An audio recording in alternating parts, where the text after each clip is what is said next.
everybody, thanks for hopping on.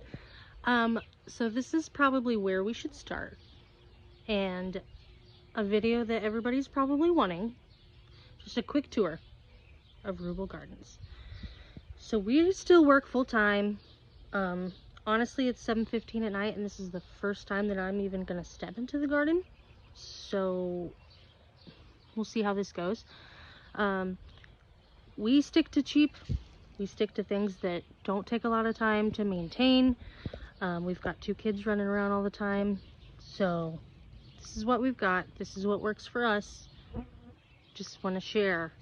So here is a tour. So our entire property really sits on like an acre. I don't even know the entire thing, but this is as you are walking into the garden. Dylan is a welder, made this beautiful gate for us. So now it's the entryway into our garden.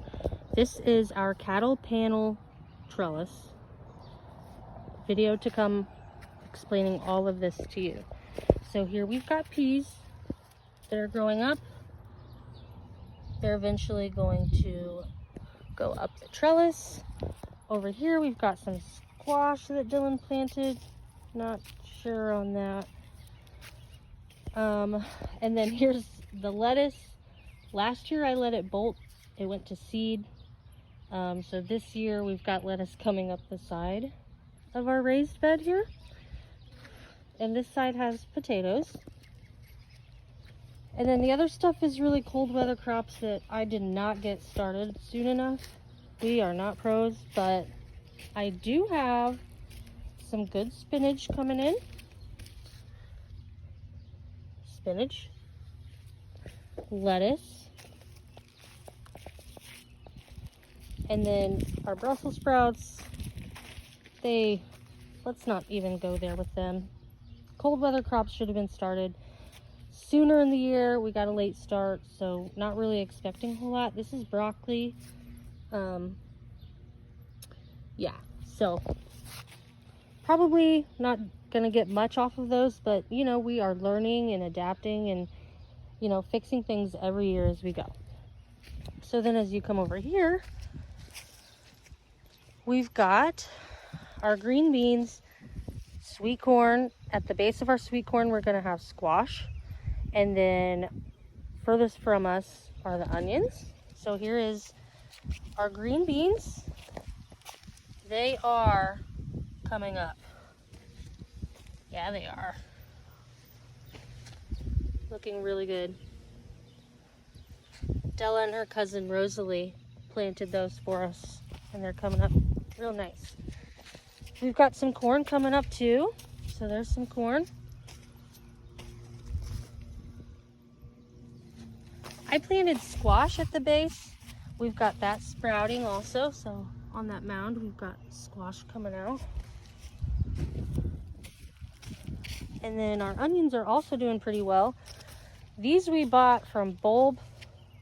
We've also got some inside that we started from seed that are still in the windowsill growing. I'll make a video of the windowsill garden and what we've got out there in a little bit. This is all peppers, different varieties of peppers, and then this one down here on the end, we've got one lone cherry tomato plant. Last year we planted like 8 plants of cherry tomatoes, thinking they were regular big tomatoes, and they were not. So hopefully we don't have that issue this year. These we also have just the regular sized tomatoes. Here's a basil plant that I haven't decided where I'm going to put, if I want it between the tomatoes or not. You'll also notice we've got some marigolds planted around the garden. This encourages our lovely friends, the pollinators, to come visit us and pollinate the plants that we need. So not all plants need pollinated by pollinators, but some of the ones that we are growing will. So that's why we've got the marigolds around. And then here's our jalapeno plants. Over here we've got carrots and then radishes. These are coming up nicely. Radishes. Really good in salads. And then we're back to our peas. But then outside of our garden, I'm just now really getting into herbs. So I'm really hoping to learn more about medicinal herbs and how to use those.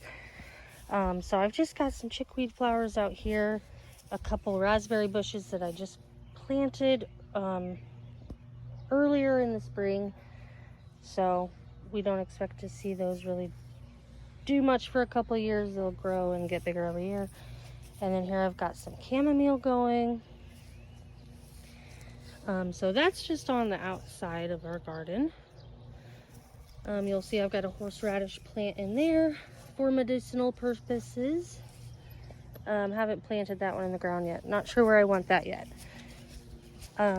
So we've got our beautiful apple tree that produces wonderful apples for us. Made some really good apple crisp last year from apples. And then this year we've planted a peach tree, which of course is gonna take a while to bear fruit, but we've got one in the ground, so we're excited about that. And then over here, this is my wildflower bed. We just tilled this up this year, so you can see lots of wildflowers coming in wonderfully. And then over here, these are my sunflowers. You will notice they're a little sad looking right now because I just transplanted them. Sunflowers don't really prefer to be transplanted. They like to be growing where they are planted. However, I've transplanted them 2 years now, and after the shock stage, which is where they're at now, they're in shock, they seem to liven back up, at least where we live here in Illinois. So excited to see these. They already look better. They were really wilted and sad looking. They were kind of mad at me, but they're coming back to life. And then I've got some more over here. These are much smaller, much younger, but I don't even have all of those transplanted yet. Gonna transplant some more eventually. So then walking back towards the garden, here's more lettuce from last year that seed got spread either by the plant or the birds or just transporting things around the garden. So we've got lettuce growing randomly over here, but you know, we're gonna let it grow. We don't use any chemicals. We don't want to, you know, use any chemicals on food that we're feeding our family. One thing that we really care about is, you know, the health of our food and what we're feeding to our families.